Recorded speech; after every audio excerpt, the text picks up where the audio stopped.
more knowledge about the inner workings of the World Health Organization and really what's gone wrong there.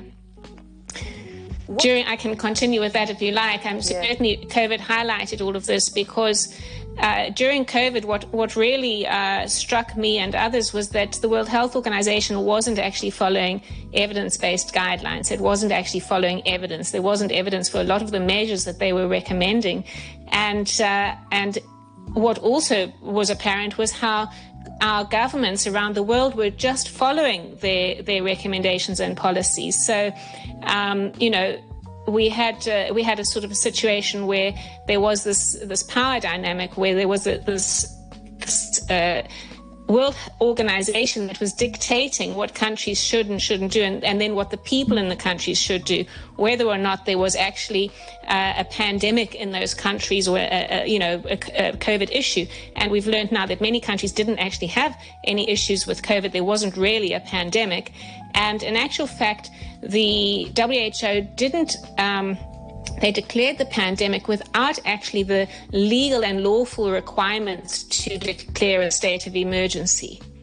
I'll just run through these for you. We have a document on our website called the it outlines the legal and lawful criteria to declare a state of emergency, and a pandemic needs to be actual or imminent. A state of emergency needs to be actual or imminent, so you need to really see that there is this pandemic. And data show now that there weren't actually even cases in Germany, for example, in 2020.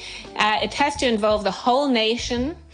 So everyone in the must be affected by this. It has to threaten the continuation